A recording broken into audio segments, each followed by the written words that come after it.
Ladies and gentlemen, friends, colleagues, listeners, and again, anybody new to the podcast, welcome, welcome, welcome. And here we are, regular Saturday morning with Steven. And Steven, I must say, you're looking very, very fresh and energised today. Clean shaven, the hair looks nice, you look younger than ever. Oh, Chris, I'm stop. really pleased to see that now. Looking forward to something special today. Now, topic of today's episode, common sense is not common. I would have to concur entirely. Okay, so many things going on now that don't make sense or should have been done earlier, should have been done in a much, much better and more effective way. And one of the things that absolutely surprised me now is WHO now all of a sudden endorsing face masks. And as far as I'm concerned, you didn't have to be the brightest bulb in the chandelier to work out that that would always be better than if you didn't do it, and that it's more protecting others than focusing on yourself. And you like myself, you've traveled a lot to the Far East and you see people doing it all the time there. It's a different mindset. So why on earth now do they suddenly do something that people would think made sense? Good question, Chris. I mean, I think you're right. I think we discussed this right at the very beginning when we started this Saturday series. And I think at that stage, I think there was one anecdote that I used that came from John Holland Kay, the CEO of Heathrow, who said, in one of the terminals with a very few passengers, there was a queue of Chinese customers lined up to travel, every single one of them wearing face masks, but every single one of John and his team not wearing a mask. And it was this sort of odd look of perplexion on the faces of the Chinese passengers who were saying, actually, we are not wearing these masks for our own benefit, we're wearing them for your benefit. So I think finally we've had some, I mean, we had a couple of announcements this week. Of course, we had the announcement on, was it Wednesday or Thursday? I lost track now, from the Transport Secretary here in the UK, who confirmed that face masks will be mandatory on all public transport. That's a good step forward. We then had the Health Secretary announce yesterday that face masks, or I should say, and be clear, face coverings are mandatory now for anybody entering or spending any period of time in hospitals or medical establishments. Yeah. And so I think there was a natural evolution, Chris, that we'd get to the stage with the WHO that have seemed to lack some teeth in many regards. I'm not an expert, I'm certainly not a member of that body, so I can't comment professionally, but certainly as a citizen, it seems that the WHO has lacked teeth, and so this probably is a good move forward. But I suspect that there are many countries that have already done this already. So if you look across the rest of Western Europe, they've been wearing face masks for weeks. If you look across Asia, they've been wearing face masks for months. And it's been mandatory. So here we are again, slow to the party. I never like being late to a party. I'm always scared I'll miss out. But on this occasion, I'm fully supportive, and I think it's absolutely the right move forward. So look, we kind of got there, but I just wonder, how many other of these control measures, whether regardless of the effectiveness of each of them, but them, I guess, in synchronization or in concert, together will be certainly a good step forward. Yeah. I just, like I say, I just feel that things should have been done so much quicker. And I'm not a real, I'm not a real politician or anything, but I'm just getting really disappointed now with the lack of focus, the lack of consistency, and just the lack of that common sense approach that people want to see and hear. And if they don't see or hear it, they do their own thing, which adds to the problem. But we said this sort of again. I think from first week, Chris, we were saying that there had to be some commonality and community-based approach. Yeah. Now, the non kind of universal nature of these bodies, being able to apply regulation in a uniform way, has meant that government and society has relied on the public to have common sense. And you hear that time and time again in each of the speeches from the beginning, whether it's here in the UK or elsewhere, there's been a level of expectation that common sense is common. But what I've found over the last 12 or 13 weeks is it's far from common, because it's relative. It's like discretion. My level of discretion, versus yours, versus somebody else's, is very different. Yeah. Actually, what we need is a single policy and therefore to measure conformance against that policy rather than allow people to have common sense. Now, that doesn't mean the government should give you a handbook on how to conduct oneself as a good citizen. That's not what it's saying. But what it does mean is that there has to be some clear code of conduct. Absolutely, yeah, absolutely. I mean, I've got this. I mean, I printed off this for those that are not watching. But this is published yesterday. Yeah. Comes into effect on Monday. This document is published by Her Majesty's Government, COVID-19 Border Measures in England. It's operational guidance to the aviation industry. And it's a lot of gobbledygook. And we've seen all of the discussions this week that there's been very little interaction with industry in piecing this together. Until yesterday, this document didn't exist. Yet airlines, airports, ground handlers, border force, etc., are expected to be able to enforce this on Monday. And that's on the backdrop of people not having the common sense that government believe is common. So people will just go off and do their own thing. So when you publish a document 72 hours before you expect to implement it, I mean, I am, as you know, Chris, supportive of government to a point. But at this stage now, sadly, it's become. You want to support government as much as possible, but in my own personal view, they make it bloody hard for you. Yeah, I agree. And some of the ministers that I've watched now this week, you can actually physically see in their face if they're being asked the right questions and if they're being asked them in the right way. Yeah. You can see them absolutely thinking to themselves, why am I here defending something I don't actually believe in myself? It's indefensible, yeah. And it's so wrong. Now, as always, we want to cover people's questions, and it's interesting now. We've been talking previously about that barometer of fear and confidence, okay, and how people have to, try and push as many controls as possible, and like many of the carriers and everybody's been saying what they're going to do, etc., to make people, the consumer, more confident, which is great. But I think now there's becoming a divide, and I know we were joking at the beginning, but with your age or my age, but that barometer now is also starting to be affected by your age.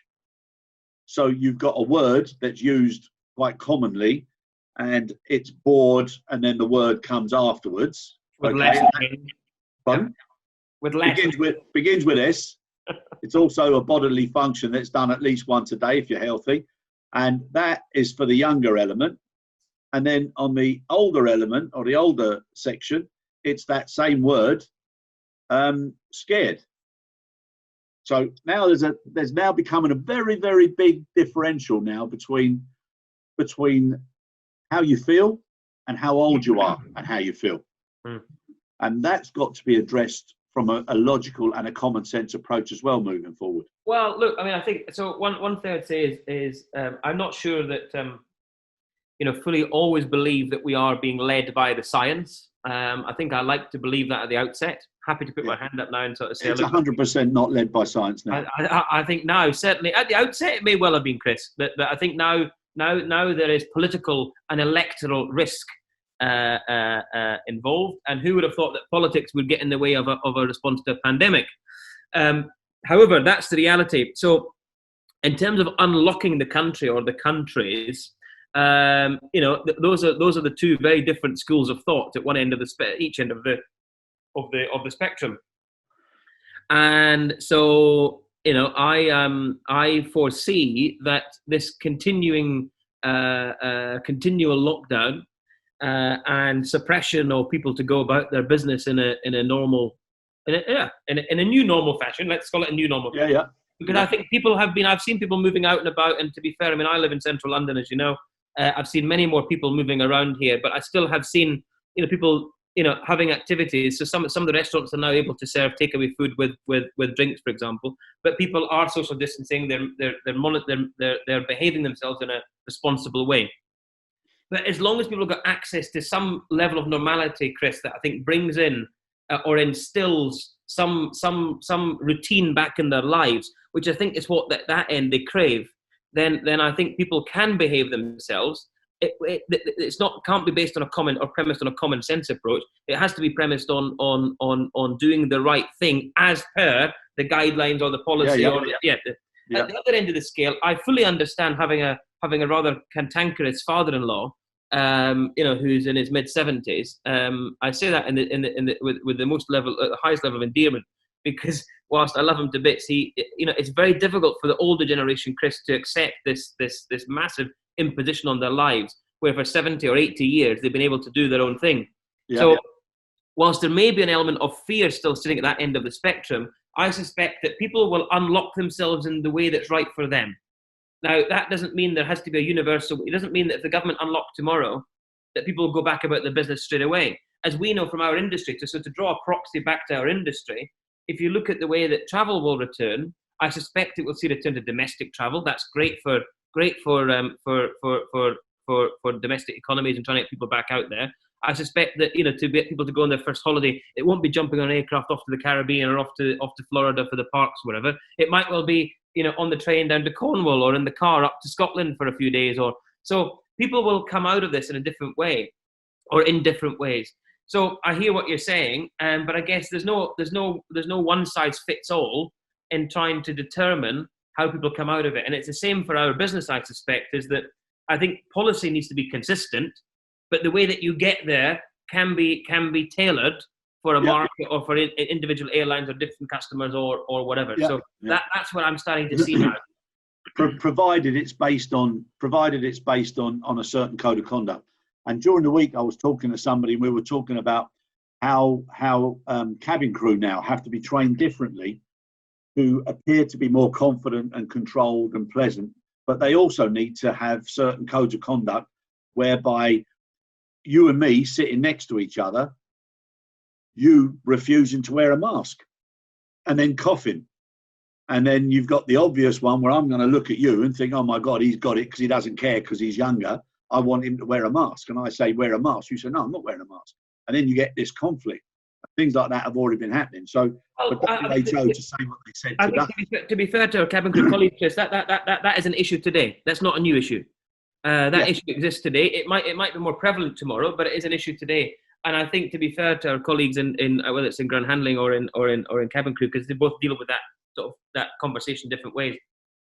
It's like you sort of the film. You're watching the films and you're sitting on the aircraft seat, and the guy sitting on the aircraft seat, and of course the beautiful young ladies walk past, and they keep walking past, and he's hoping that one of these beautiful young ladies will sit next to him. Meantime, he gets a fella that's 6'4" and about 6'4" tall and 6'4" wide, that sort of plumps himself down the seat. There are those events that exist today that are. I mean, I'm sort of simplifying it in a humorous way, but it is a serious point that needs to be tackled. But after today's point, everybody now, that's one point ticked off on a code of conduct. If you're on public transport, you wear a mask. And that will be required until such a time as it's not required. Yeah. And I hope that we can do away with that as quickly as practically possible. But I suspect that'll depend on how quickly this disease dies out or how quickly we get a vaccine. Very pleasing to see this week that AstraZeneca, UK-based a large pharmaceutical firm, is now starting the production of the Oxford University developed vaccine, which I think is fabulous news. I also saw that there's some espionage reported. Foreign states are trying to infiltrate the production process. But look, in seriousness, tip my hat to AstraZeneca and the guys at Oxford. They're doing a grand job. So let's hope that comes out soon as well. I think everybody. That would be the game changer. That would be the game changer. No, exactly. Now, Steve, and I'm so pleased to everybody who sends emails in. And again, if anybody wants to send an email, send it to chris@evaint.com. But some of the people that have been sending things in, it's been really nice to hear that they're pleased to start hearing about certain positivity and recognition of organisations that have been doing well, etc. I'm looking forward to my first free Wizz Air flight, so I think that'll be coming soon. I'll pass to Joseph. Yeah. I suspect you might be waiting a while. In all seriousness, lots of people have been saying, why don't you come up with certain guidelines, or not guidelines, because that looks as if we're trying to, step in the shoes of other more experienced parties, but come up with certain solutions and certain areas that should be addressed. And also yourself now with Skylight. So what I'm going to do is I'm going to challenge you, for let's say 2 or 3 weekends time on the show, to start coming up with things that should be done, and anybody could actually address them if they address them in the correct way, so that we come up with a new purpose or a new DNA or culture for organizations who do have to kick off, and how do they make sure that they're able to be agile and resilient to the pressures that are going to come with when they ramp up, how quickly can they ramp up, and then equally, because I think it will come, how do they control a certain contracting strategy when things may or may not, whether it's regional or not, start to come back as we get into the end of the year. Yeah. So you up for that? You up for that challenge? Absolutely, Chris. I think the good thing is that we've been, at Skylight Aviation, we've been working with a number of our clients over this last 3 months now, I guess we're in. Yeah. And the beauty of that is, with different sort of, geographical approach or different geographics, and, different control measures and different legislation and restrictions being in place at different times. It's very advantageous that we've been able to kind of build a portfolio mix of all the different responses to that, because the responses that we are developing, I guess, have to be tailored by market and by customer. And that's the problem. And that's what we said a couple of weeks ago, is it's all very well setting a policy outcome, but let's not prescribe the necessary sort of the way to get there. But let's define the outcome. So thou shalt meet this standard, and thou shalt ensure that every customer wears masks. How you do that, where your control points are, could differ by airline or airport. And that is perfectly acceptable, I think, in this. So that's what we've been working with our clients on recently. So I'm happy to share that and put some thought into that, and if we can further that for others, then that would be great. No, we've got exactly. So that we'll cover that. So we'll cover a new purpose, DNA, culture. We can look at how to rebalance the business, maybe a bit of transformation and change. So how do people respond to the new customer model and the new customer expectation? Resilience and continuity obviously is very important for sustainability, and digitization, and how to standardize certain practices and make things simpler, and get on the back of the all the positive changes from ICAO and EASA and everybody else who seem to be making decisions now, which are great. So if we do that, then we get simplicity, and obviously the thing that we've been talking about so often is cost plus and margins matter. People have to do their business now in a different way moving forward. Yeah. So, all right. So we'll start working on that over the next couple of weeks, eh? Great. Happy to do so. All right. Really good. Now to a few questions. And again, we've got a few here. Mm-hmm. So got one which from a gentleman called Tim.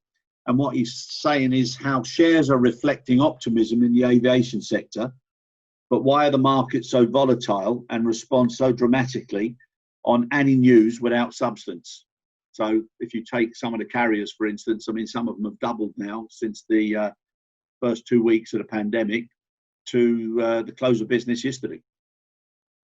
Well, look, I mean, I think the markets will respond dependent on investor confidence in those stocks or those units. I mean, I think what we're seeing is that as the green shoots start to appear below our feet, there is additional confidence being developed within the business. Then that messaging is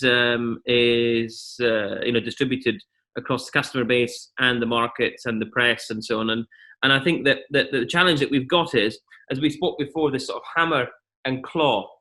Is that let me give you a live example. I mean, I follow the IAG stock. I'm pleased that we're not talking about Wizz Air only today, because that's what we're being accused of only flying the flag for Wizz. But certainly IAG were 167. Now they're 320.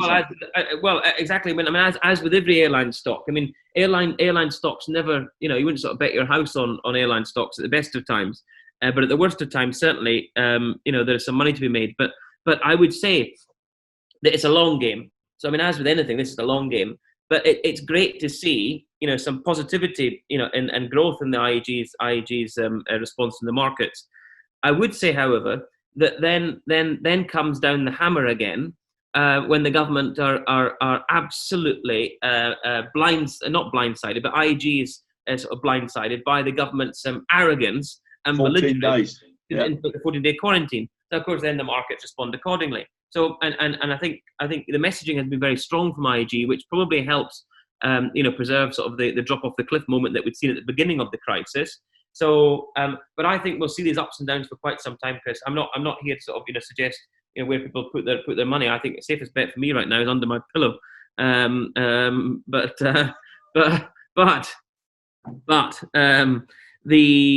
I would say that we will see some volatility in this space for quite some time, particularly as we go forward. So I wouldn't be betting my house or paying off my mortgage on IAG or anybody else's stock growth over the next 12 to 18 months. It is a long game. Airline stocks are always a long game. So I suspect people will behave accordingly. Yeah, and like you said, it's the markets are so volatile. I think that's the thing. It just goes bang, bang, bang. It's incredible. Now, I've got another question from Rajesh, who always gives good feedback.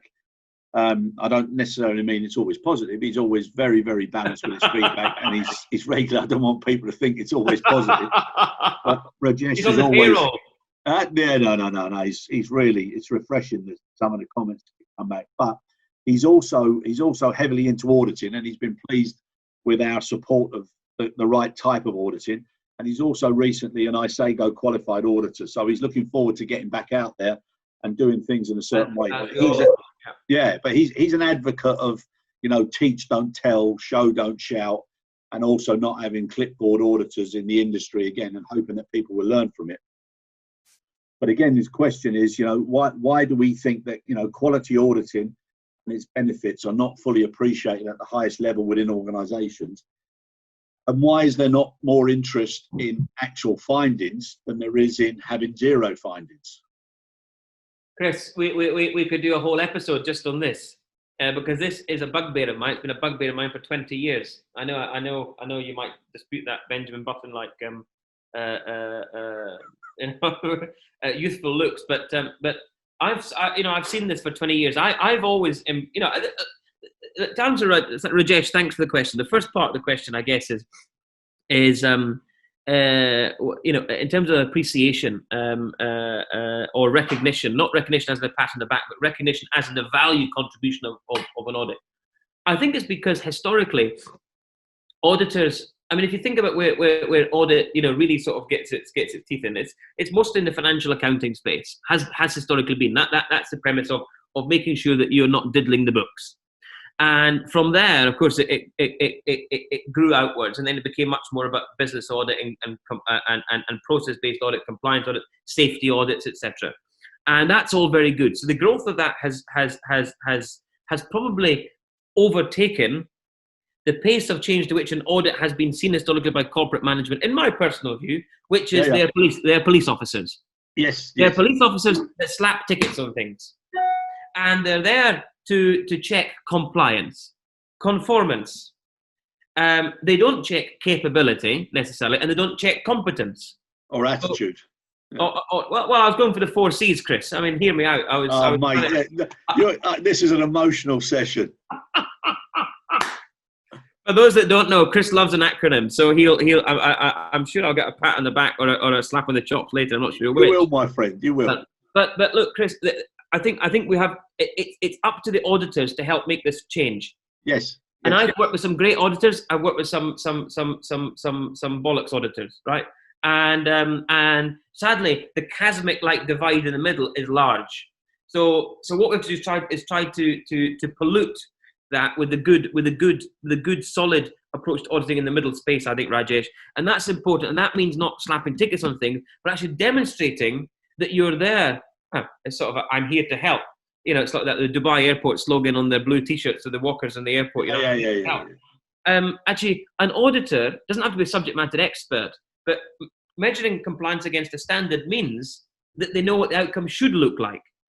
Not necessarily technical detail, but they know what the outcome should look like. And that means that they should be coaching and mentoring towards better outcomes rather than just slapping a ticket on things and enforcing. Yeah, exactly. So that I think, Rajesh, is about the cultural approach within your organisation, or if you're an independent auditor, what you bring to the party. But I suspect that there's going to be more of that required in time to come. That's the good news, I suspect. On the second part, I guess the second part of the question really around how people use these findings versus not having findings. So I go to many organisations and visit businesses in the services space and in the airline space itself, and you see lots of certificates on the wall. Yeah. That certificate generally is only a tick box exercise. Again, my personal. 100%, Steve. Whether it's an IOSA tick box or it's an ISO 13001 or whatever the Bureau Veritas stuff that's done. All with good solid principles. However, the business generally is doing that audit for another outcome. To get the certificate means that they might get better insurance premiums. They might be able to avoid state audits as often. They might be able to avoid kind of peer audits as often. So it reduces the burden. That's the reason for that certificate being on the wall. So actually, when I was running ground operations for AirAsia and in-flight services and so on and so forth, we had if I came away with no audits, no findings on an audit, I would always know that if I went down to the ramp, or I went into the cabin, or I went onto the aircraft and looked at, I would come away with 20 findings. That's not because I know my job better than anybody else. It's simply because actually I know where the bodies are buried. I know where to look. Now the auditor knows where to look, but they're also doing it to maintain a sort of a sense of a relationship and ongoing revenue. That is a lot. Sorry, Rajesh, my simple language is that's a lot of bollocks. So you're absolutely right. The findings have to be taken far more seriously. The response to the findings has to be taken far more seriously. When you've got CEOs that tell you to get rid of findings before they're put under the final audit report, that is very damaging for that business and for its integrity. But there are many businesses out there that want that, Chris, and I'm not sure that we, you, Skylight, whomever, or Rajesh himself, is able to change that overnight. But certainly, I think there is the answer to the first part of the question. If you work on the culture first, and with the audit, with the approach to the audit, I think you're much more likely to succeed in demonstrating the value of findings identification, and more importantly, those that are working towards helping the business find the right corrective and preventative actions thereafter. 100%, Stephen. If we rate long answer to a short question. As I said, we could do a whole session, probably a 6-hour session on this on its own. Yeah, maybe we'll have to. But no, Rajesh, I know him now. He'll be pleased to know that we've focused on it. But also, if we were there in the same room, this is where I'd give you a man hug now, because what you just said there about those Dickson's man hug. Yeah, man hug. Yeah. But what you said there about culture first, that is the biggest thing. Because there's nothing more disappointing, in my opinion, for a member of staff, an employee, to see what their management are doing to clean up and spruce up just before an audit for the sake of getting minimum findings in the audit. Even customers realise what's happening. Yeah. And that is I just think it's so demoralising, and it just reflects that the senior management don't really care about what happens on the ground. And that's the worst message you can give to a workforce. Yeah. So there you go. Right. We need better auditing with better people for better reasons. So that's what we need to do. Now, the next question, Rajesh, thank you very much for that. The next question is from Bob/Robert. Our values are increasing. What do we think will happen next? And is our industry sector ready for that rebound again? I need Sir Valence, Professor Chris Whitty to be sitting next to me and help me answer this one. It's easy though, isn't it, to look right or left and say, "Would you like to answer?" Unfortunately, there's nobody on my left or right Exactly. So look, but he's right. He's right. The numbers are going up, and I mean, I think we have to be careful, Chris. In some markets, in some countries, they've done very well. I think in some regions in the United Kingdom, we've seen some localized increase of the R values. Excuse me. Bless you. That's not a COVID sneeze, I assure you. Unfortunately, my sneezes normally come in threes. Bless you. That's 2 out of 3. We're waiting. But look, a difficult question to answer. Look, my statement, not as a professional, as a member of the public, I think I'm better to answer it this way, because that's certainly much safer and without liability. But as a citizen, Chris, I would be expecting that the government continues its or increases and improves its monitoring and data, which has been scant and lacked integrity to date in some pockets, not everywhere. So I think data monitoring and transmission has of the virus is going to be much more, or transmission reporting of the virus is much more important. The second thing is, I would say, looking at London, London is large conurbation, very very high population density, and so. However, London has actually come out of this in the last couple of weeks very, very well. Some 24-hour periods without any deaths recorded, which is good news. Again, sad and sympathy to all those who have lost loved ones during this horrible pesky virus. And also periods without transmission recorded in London. In fact, I was on a call with the leader of my local council last night, and he'd said for 9 days in a row we had 0 recorded cases of transmission in my borough, and so that is very, very good news, and long may that continue. So we are starting to see it fizzle out in parts. Of course, there are other parts of the country that are seeing the R value increase. And we've got to be careful. In a couple of weeks' time, I guess people have been out and about. The weather started to get a bit more dull and grey now. So, and that's a good thing, probably. That lag time will show now. So I think what that means in essence, Chris, is where the R value is increasing in pockets we've seen in northwest and southwest England. I think, funny enough, that's where there's a lot of coastal beaches and beautiful areas of outstanding natural beauty. So I wouldn't want to put these two things together and come up with an assertion that they are linked.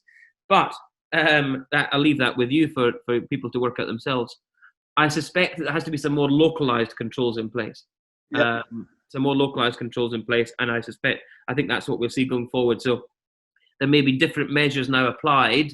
I mean, we're seeing different measures applied now in the 4 nations of the United Kingdom. Some of that with very, very stark differences in the values as well. Some of that is for very good reason. Some of it is politicking. But we are seeing some differences there. Just because one's doing one thing doesn't mean the other one's right or wrong. They do what's right at the time. I suspect that might be democratized further down to regions or counties. But look, that's all I can say really from a personal perspective, rather than give any degree of professional view, because I couldn't possibly acknowledge that I have any knowledge in that area at all. Yeah, and it's another person who sent me something in tongue in cheek, which was quite positive, but also makes realities kick in, was how balanced we are with you. This is how he put it across. It's very nice to see the balanced argumentation, and when both parties come together, especially when you represent both ends of the scale. Stephen being very young and with so much ahead of him, and you being quite old with so much behind you. So I'm not sure whether it was meant positively or whatever, but Chris, constant reminder of my age and your. You used to be young and handsome. You're now just handsome. Yeah. Chiseled, mate. Yeah. Now we're coming near to the end again. At the end. Yep. Here we go. Near the end, another Saturday. But listen, with this Skylight challenge now. Okay, so we'll set a date probably for 2 Saturdays time or 3 Saturdays time maybe, and let's see if we can come up with something that, for all of the challenges that are there, what recommended practices would be put together. Happy to do so, and yes, indeed. I mean, a great opportunity to share some of the work that we've already done on that, and some of the thinking, and then how we go forward. Yeah, no, very good. And I think one last thing. Obviously, this isn't a political show or anything, but the incident that happened in the States that's now getting a lot more coverage, and quite rightly so, because nobody from any background or any part of society should have their life taken away in such circumstance. But hopefully also all those who are in support of changing and doing things differently would use the same mediums now of communication rather than possibly put each other at risk, through being in large groups. But terrible things happening, and those sort of things must and should change. So I think you agree with that. I agree entirely, Chris. I mean, sympathy to George Floyd's family. I think a terrible state of affairs, but an indictment on bad indictment on societal challenges that we've got. But we have to move forward as a community, and that's one large community of human and mankind, not pockets of race or religion or whatever. So I think every sympathy to them, but I hope people act now responsibly in terms of trying to move this forward. That's important as well, and care more and do it in the right way. I watched a video of the NFL players this morning, and that was done really, really well. And I think at the end of the day, and yourself as well, when you work and live and actually become part of a particular country's community, because you live there and you work there, you see all over the world, everybody's the same. You love the same, your pain is the same, you bleed the same, you eat the same. It's, everybody should be a little bit more considerate and care about each other. I couldn't agree more. Yeah. And to finish, we've got the domestic tip of the day. I think it's yours this week, isn't it? This one, right. If you have bad smells in your car, especially if there's a bit of car sickness or someone's just done something that family going to Eastbourne to the beach for the weekend. I didn't say that, Stephen, but just in case there's any bad smells in the car, it could be left the sporting kit in there. Your fitness could be any multitude of things, I suspect. It could be a lot of things in there. So what you do is you cut an onion in half and you leave it in the car overnight, and that will take away all the smells. Very good. Okay, so there you go. So, my car's not been driven enough for me to give that a try or to have many smells, but on my next journey, I should give it a shot. And I'm sure a lot of people would be wondering about the risk of cutting an onion and leaving it in the car. But it does, it attracts all the smells, condenses them all up, and then you've only got a slight smell of onion. And the next morning, the smell of onion is in the car. Just a slight smell, but that goes very quickly, a lot quicker than the other smells. Oh, you could chomp on it, I guess. So there you go. So that's the tip of the week. But listen, Steve, thanks again. Lovely to see you back to full health, albeit I know you're now wearing a boot. So we look forward as well to a Saturday without an ailment. A Saturday with a haircut would be helpful as well. No, it suits you. It suits you. Yeah, thanks a lot. Cheers. Let's hope we don't end up doing a show where yours is in a ponytail. We'll all be in strife if that's the case. Yeah, no, some more than others. Thanks a lot. Have a good weekend. Always a pleasure. Safe, everyone. All the best. Cheers. Cheers.